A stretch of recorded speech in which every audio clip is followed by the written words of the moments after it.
সম্প্রতি ভারতের বিতর্কিত ওয়াকফ আইন স্থগিত করে দিয়েছে সুপ্রিম কোর্ট। এ বিষয়ে আমাদের কি মন্তব্য করা উচিত? দেখুন, আমাদের পার্শ্ববর্তী দেশের মুসলমানরা ভালো নেই, তারা অনেক কষ্টে আছে।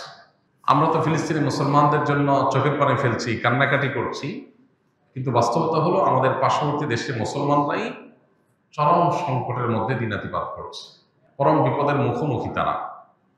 সেখানে পান থেকে চুন খসলেই মুসলমানদেরকে হত্যা করা হচ্ছে, খুন করা হচ্ছে, শহীদ করে দেওয়া হচ্ছে, তাদেরকে জয় শ্রীরাম বলতে বাধ্য করা হচ্ছে, না বললে তাদেরকে পিটিয়ে মেরে ফেলা হচ্ছে। সামান্য মিথ্যা এবং ঠুনকা অজুহাত গরুর গোশত করার ফ্রিজে আছে, এ ধারণার উপর ভিত্তি করে মানুষকে পিটিয়ে মেরে ফেলা হচ্ছে। হোলির রং মাখতে না চাইলে তাকে দিন দুপুরে রাস্তায় পিটিয়ে মেরে ফেলা হচ্ছে, রক্তাক্ত করা হচ্ছে, মসজিদগুলোকে একের পর এক ভেঙে দেওয়া হচ্ছে। সেখানে এই যে ওয়াকফ বিল যেটা উত্থাপিত হয়ে পাশ হয়েছে, সেটা আইনের আকার ধারণ করতে যাচ্ছে। এটা ভারতের মুসলমানদের উপরে মরার উপরে খড়ার ঘায়ের মতো। এমনিতেই মুসলমানদের সেখানে অধিকার বলতে কিছুই নেই। সেখানে এই আইন বাস্তবায়ন হলে কি হতে পারে সেটা গত কয়েকদিন ধরে ভারতের বিভিন্ন জায়গায় প্রচুর পরিমাণ মসজিদ মাদ্রাসা হিন্দুদের দখল করে নেওয়া, তারপরে মুসলমান মুক্ত ভারত গড়ার হিন্দুদের বিভিন্ন ঘোষণার কথা আমরা সোশ্যাল মিডিয়ার মাধ্যমে দেখেছি। এগুলোর মাধ্যমে বোঝা যায় যে তারা আসলে কি চায়। তারা চায় ভারতবর্ষকে ইসলাম থেকে দুই মুছে পরিষ্কার করতে। অথচ ভারতবর্ষকে আবাদ করেছে, ভারতবর্ষকে সবচেয়ে বেশি সমৃদ্ধ করেছে মুসলমানেরা। ভারতবর্ষ যেগুলো নিয়ে গর্ব করে তার সবই মুসলমানদের তৈরি। কুতুব মিনার থেকে নিয়ে, তাজমহল থেকে নিয়ে, দিল্লির লালকেল্লা থেকে নিয়ে, শাহী মসজিদ থেকে নিয়ে যত গর্বের ধন ভারতের আছে তার সবকিছুই কাদের করা? মুসলমানদের করা। অন্যরা ভারতবর্ষকে শাসন করতে এসে শোষণ করে নিয়ে চলে গেছে, ভারতবর্ষের মুসলমানরা এসে সবকিছু দিয়ে গেছে। অন্যরা এসে লুট করে চলে গেছে, ভারতবর্ষের মুসলমানরা এসে শাসন করে এখানে তাদের কবর হয়েছে, এখানে তাদের জীবন যৌবন, এখানে তাদের সব ছিল, এখান থেকে কিছু নিয়ে যায়নি, এবং সব দিয়ে গেছে। আল মুসলিমুনা ফিল হিন্দ, ভারতবর্ষের মুসলমানদের অবদান, এই বইটা আমরা পড়ে দেখতে পারি। বইটার মূল লেখক সৈয়দ আবুল হাসান আলী নদভী রহমতুল্লাহ আলাইহি, আর অনুবাদ করেছেন বর্তমান ধর্ম উপদেষ্টা ডক্টর আফম খালিদ হোসেন হাফিজাহুল্লাহ। এই বইটা পড়লে আপনি ধারণা করতে পারবেন যে ভারতবর্ষকে মুসলমানরা কি দিয়েছে। আমরা ভারতবর্ষের যে সমস্ত সুস্বাদু আম খাই, আম, এই যে ল্যাংড়া আমটা পর্যন্ত সেখানে লেখা আছে, এগুলো পর্যন্ত মুসলিম শাসকেরা বাহির থেকে ভারতবর্ষে তারা এনেছে। এখন তার সুফল ভারতবাসী ভোগ করছে। যে মুসলমানরা ভারতকে বিনির্মাণ করেছে, সে মুসলমানদেরকে ভারত থেকে উচ্ছেদ করার চেষ্টা করা হচ্ছে। কারা করছে? যারা সকাল বিকাল আমাদের দেশে তথাকথিত সংখ্যালঘু নির্যাতনের ব্যাপারে উৎসাহ প্রকাশ করে, বিবৃতি দেয়, আমাদেরকে সতর্ক করে, আর তারা তাদের দেশের সংখ্যালঘু মুসলমানদেরকে কচু কাটামো করে কাটছে। এটার বিরুদ্ধে আমাদের তীব্র প্রতিবাদ করা দরকার। সুপ্রিম কোর্ট এই ওয়াকফ আইন এটা স্থগিত করেছে, এটা সন্দেহাতীতভাবে প্রশংসনীয় কাজ, কিন্তু এটা চূড়ান্তভাবে বাতিল করা, শুধু স্থগিত নয়, বাতিল করা এবং সেটাকে কার্যকর করা, এটা হলো সময়ের সবচেয়ে প্রয়োজনীয় দাবি।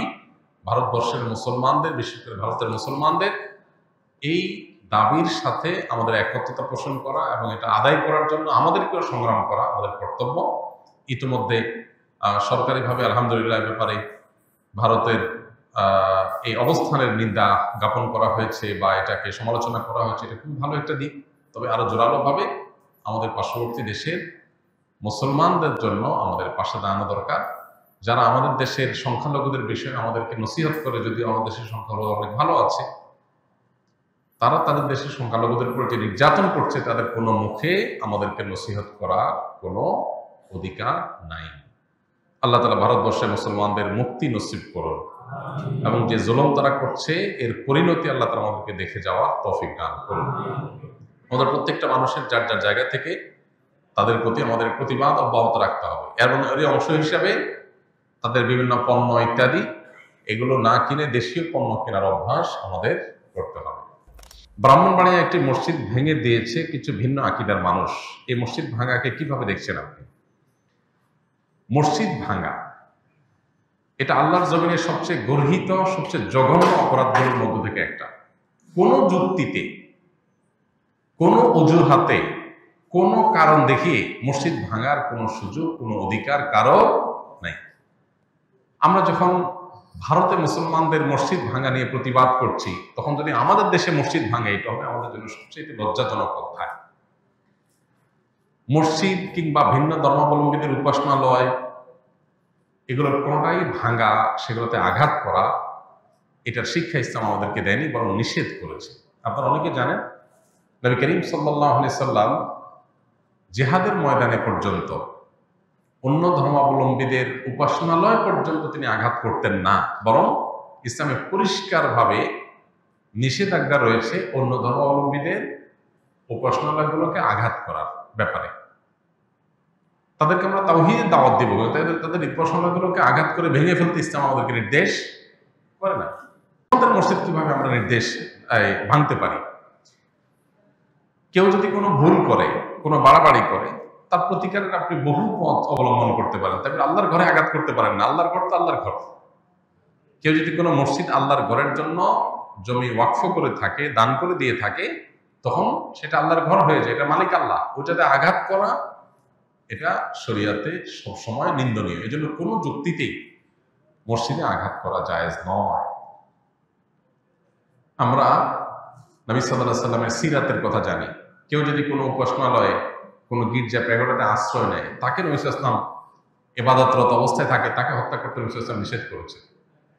তাহলে অন্য ধর্মাবলম্বীদের ব্যাপারে যদি আমাদের এই অবস্থান থাকে, তাহলে আমার মুসলমান ভাই তার সাথে ভিন্ন চিন্তা, ভিন্ন আকীদা, ভিন্ন বিশ্বাস এর কারণে মত পার্থক্য থাকতে পারে।